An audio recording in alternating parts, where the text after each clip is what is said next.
এই দেশকে ফেলে নিজের শান্তি এবং সুখের জন্য কখনো আমি দেশের বাইরে যাব না।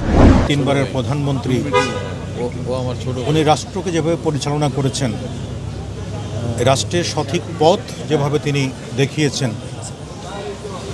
সেই পথে চলতে হাঁটতে কিছুটা হলেও তো আমাদের একটু এই বুক ভরা কষ্ট নিয়ে চলতে কষ্ট হবে। কিন্তু তার সুযোগ্য সন্তান রাষ্ট্রপতি শহীদ জিয়া রহমান এবং আপুসের নেত্রী দেশনেত্রী বেগম খালেদা জিয়া, তার সুযোগ্য সন্তান জনাব তারেক রহমান গত 25 তারিখে দীর্ঘ 18 বছর পর দেশে ফিরেছেন। আমরা সবাই জানি যে দেশের প্রতি, মাটির প্রতি কতটুকু মায়া, কতটুকু দরদ, কতটুকু ভালোবাসা থাকলে উনি এয়ারপোর্টে নেমে খালি পায়ে মাটিতে পা রেখে এক মুঠো মাটি কিন্তু উনি রেখে দিয়েছেন।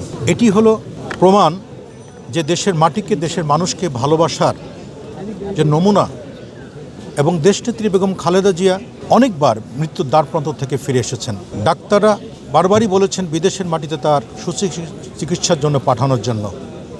তিনি কোনোভাবেই রাজি হন নাই যে আমার দেশের মানুষকে রেখে, এই দেশকে ফেলে নিজের শান্তি এবং সুখের জন্য কখনো আমি দেশের বাইরে যাব না। এই দেশে অনেক ভালো ডাক্তার আছে, দেশে অনেক ভালো হসপিটাল আছে, এখানে আমি চিকিৎসা নিব। সেই কথাটি তিনি প্রমাণ করলেন। আজকে তার মৃত্যু হয়েছে, আল্লাহ পাক তাকে নিয়ে গেছেন। এর মধ্য দিয়ে তার যে আদর্শিক বিষয়গুলি, তার যে রাষ্ট্র পরিচালনার যে কৌশলগুলি, তার যে দিক নির্দেশনাগুলি ছিল, সেগুলি আমাদের বুকে ধারণ করে এই শোককে শক্তিতে পরিণত করে দেশ পরিচালনার কাজে প্রত্যেককে কাজে লাগাতে হবে।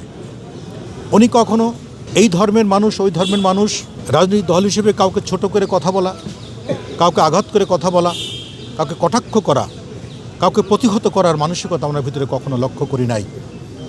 উনি সার্বিকভাবে চেয়েছেন একটি সুন্দর গণতান্ত্রিক রাষ্ট্র, সুস্থ একটা রাষ্ট্র পরিচালনার জন্য সবার সহযোগিতা নিয়ে উনি সবসময় কাজ করার কথা বলেছেন। উনি তিনবারের প্রধানমন্ত্রী হিসেবে দেশ পরিচালনার মধ্য দিয়ে স্পষ্ট প্রমাণ হয়েছে সারা বিশ্বের কাছে এবং সারা বাংলাদেশের মানুষের কাছে, উনি নিজের ব্যক্তির থেকেও দলকে এবং দলের থেকেও দেশকে প্রাধান্য দিয়েছেন। যার কারণে ওনার ঘোষণা যে ব্যক্তির থেকে দল বড়, দলের চেয়ে দেশ বড়। এই দেশের মাটি এবং মানুষের সাথে মিশে থাকার যে অঙ্গীকার তার ছিল, দেশের মাটি এবং দেশের মানুষের সাথে জড়িয়ে থাকার যে অঙ্গীকার তার ছিল, সেটি আজকে তার শেষ বিদায়ের মধ্য দিয়ে প্রমাণ করে গেলেন। এই অসুস্থতার মধ্যেও দেশে বিদেশে সকল ডাক্তার তাকে অনুরোধ পর্যন্ত করেছিলেন যে আপনি দেশের বাইরে চলে যান আরও উন্নত চিকিৎসার জন্য। উনি স্পষ্ট করে বলেছেন যে আমি দেশের মানুষ এবং দেশের মাটির বাইরে আমি কখনো কোথাও যাব না। নিজের সুখ এবং শান্তি বড় নয়, দেশের মানুষ এবং দেশের মাটিকে আমি আঁকড়ে ধরে আমার সারা জীবন বিসর্জন দিয়েছি। আমি এখনও মৃত্যু পর্যন্ত প্রস্তুত আছি, তবুও দেশের বাইরে আমি কোথাও যাব না।